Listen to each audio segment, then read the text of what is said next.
Buenas noches a todos. Yo soy un ex becario de FUCA, hice mi residencia acá, soy oncólogo de planta acá actualmente en el Instituto Fleming. Y este transcurso son 3 años de formación, tanto en la práctica oncológica y en la práctica clínica, nos permitió muchísimo esta formación y poder conocer los distintos puntos del impacto del cáncer que tiene a lo largo de todo, desde el diagnóstico y el tratamiento del paciente oncológico. Desde el consultorio, cuando se le da el diagnóstico al paciente, cuando tiene que pasar por radioterapia para algún tratamiento específico, o por el hospital de día, cuando tiene que pasar por quimioterapia, o cuando tiene que internarse por alguna complicación de algún tratamiento o por parte de la enfermedad. Y cada una de sus etapas, el impacto oncológico es distinto, el impacto de la información también es distinto y se va cambiando y se va modificando y los pacientes van reaccionando de forma distinta también, dependiendo del momento y la situación en la que están del diagnóstico o de la enfermedad en sí. Y sin haber hablado con la doctora, hay una palabra muy clave que se correlaciona muchísimo, que es la comunicación, básicamente. La comunicación es fundamental en todas y cada una de estas etapas. Y cuando siempre hay problemas o cuando hay más angustia con los pacientes es cuando hay falta de comunicación, definitivamente. Uno de los ejemplos más claros que es el momento inicial, cuando realmente se le da el diagnóstico a un paciente, que nadie espera que se le dé un diagnóstico oncológico, básicamente, nadie está preparado ni nadie nació educado para recibir una información de todo este tipo, el impacto es muy grande, o sea, y las decisiones o las conductas que toman estos pacientes son también variadas, de distinto tipo. Y buscan distintos recursos, como decía la doctora, buscan distintos recursos para empezar a afrontar este camino que tienen que hacer. Y uno de esos caminos que afrontan es la búsqueda de información, o búsqueda de segundas opiniones, o búsqueda de alternativas, si lo podemos llamar. No confiando quizás en el equipo tratante, o buscando o no creyendo en las ciencias biológicas o en la medicina tradicional, buscando soportes emocionales o psicológicos en otros sitios y no en lo que está conocido o probado, lo cual también crea mucha angustia, y esos recursos que uno va buscando pueden ser un arma de doble filo. Principalmente el doctor Internet o el doctor Google, como le dicen hoy en día, crea muchísimo mayor angustia de la que normalmente. No está mal leer Google o buscar en Internet ni nada más, porque es tener información. Eso no hace al conocimiento, básicamente. Por lo tanto, es importante ahí la comunicación con su médico tratante, con el médico que lo conoce.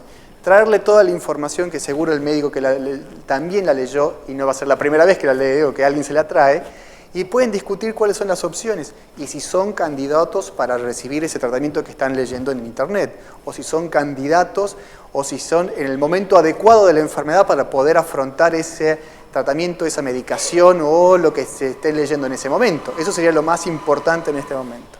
Eso alivia muchísimo el peso del paciente y no le brinda, sino se dialoga con el médico y se consensúa cuál es el mejor momento para esa terapéutica. No significa que ninguno tenga la verdad, que nadie tenga realmente el peso de la verdad en todo esto. Ni el paciente ni el médico, sino los dos, porque es un equipo tratante, es un equipo que lo tienen que dialogar conjuntamente y llevarlo conjuntamente a lo largo de todas y cada una de las etapas que le venía nombrando.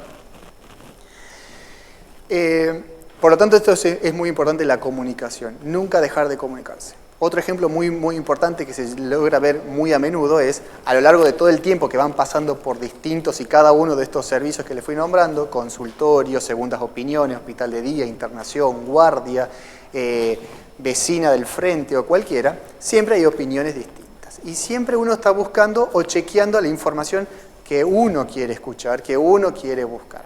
Y eso pasa muchas veces con los equipos de médicos distintos, las segundas opiniones que existen. O sea, hoy consulto con un médico A, me dijo esto, no me gustó, paso al médico B y me gustó más o menos, o paso al médico C y me gustó distinto. Pero porque yo estaba esperando escuchar lo que yo buscaba. Que dijo lo mismo que el médico A, básicamente, lo mismo, pero quizás la forma de comunicar las preguntas que se le hizo en ese momento no son las adecuadas o no fueron en el momento adecuado para discutirlos. Por lo tanto, la empatía que había entre el médico y el paciente no se generó y uno rompe ese vínculo. Ir probando si el médico me dijo lo que yo tenía que decir, si me dijo lo que tenía que decirme, Le pregunto al médico que está en el hospital de día, le pregunto al médico de la guardia, le pregunto al médico del otro lado, a ver si chequeo si está todo eso. Lamentablemente eso crea mucha más angustia porque en algún momento algún médico con un criterio distinto puede decir algo distinto. Y no significa que esté mal, no significa que esté peor, significa que son criterios distintos para verlo. También, momento ideal para discutirlo con el médico de cabecera, el médico que desde el primer momento te indicó un tratamiento y lo tenés que llevar a lo largo de todo el momento. Y yo quiero hacer un hincapié un poco más médico, básicamente, en realidad, es el momento de lo que nombraste recién, de los momentos del cáncer hereditario, del cáncer de carga genética, básicamente. La mayoría tienen impacto biológico, básicamente, pero hay algún grupo muy bajo, 5% de tumores, que son hereditarios o tienen una carga hereditaria. Ya con la palabra carga suena fuerte, suena muy importante, porque diciendo yo le estoy dejando al que viene detrás mío una carga muy importante que es mala, tiene una connotación mala o distinta. Y no sería tan así, básicamente, porque lo que le estamos brindando, básicamente, al conocer hoy yo mi información genética y poder saber si tengo algún riesgo de padecer, mis sucesores tienen riesgo de padecer alguna enfermedad oncológica, yo lo que le estoy brindando hoy en día son las herramientas de diagnóstico temprano para que no llegue a la enfermedad avanzada. Y mayores tiempos y mayores recursos para la curación de esa enfermedad. Porque eso es lo que le estoy brindando hoy en día. Saber que yo tengo un gen mutado, que tengo una posibilidad de un 60, un 70% de desarrollar el cáncer, sé que esa persona tengo que buscar mucho más cercano que aquella persona que tiene un riesgo habitual de un 20 en 30% de cáncer de la población, de la comunidad habitual. Entonces le estoy brindando otro tipo de herramienta y no es la carga de la información mala que dice te estoy dejando una herencia de cáncer, porque eso no es así.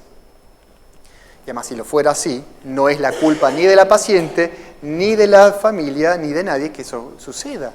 Esto es algo que se tiene que dialogar y hoy en día disponemos de estas herramientas para la prevención oportuna de todo esto. Así que, bueno, básicamente, y un punto también otro más importante también es la familia. La familia porque hay muchos puntos en la comunicación del paciente donde se oculta o o no se le quiere decir toda la información al paciente, tratando de protegerlo al paciente. Cuando si se le miente, si se le oculta o si no se le dice todas las cosas que le pueden llegar a pasar, esa incertidumbre que le puede llegar a pasar a un paciente es mayor cuando no tiene la información que se dispone. Si yo sé que mañana va a ser frío, yo salgo con una campera, tengo menos impacto si me agarro en la calle caminando.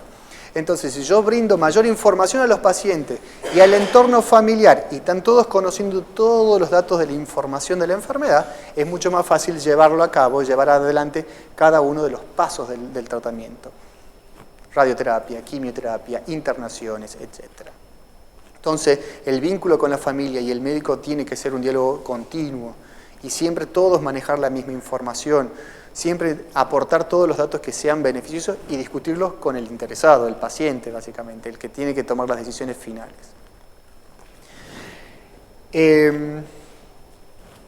Muchas veces también como el impacto que me gusta verlo de esta forma básicamente, el impacto que también tenemos el equipo de salud, el equipo tratante, que también en esta parte también somos parte fundamental del diagnóstico, de la enfermedad y la evolución de los pacientes, el impacto que tenemos cuando algún tratamiento no sale de lo adecuado que estábamos esperando. También nos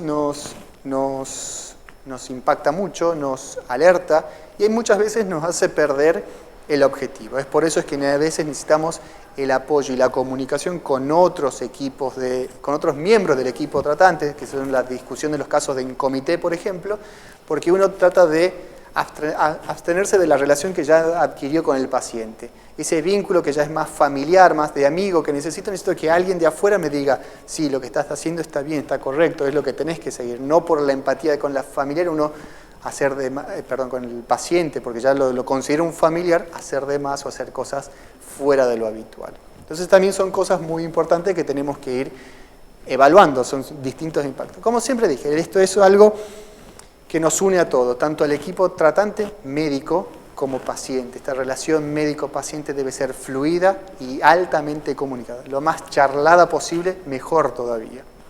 Obviamente lleva tiempo, pero eso es muy bueno para poder charlarlo con todos.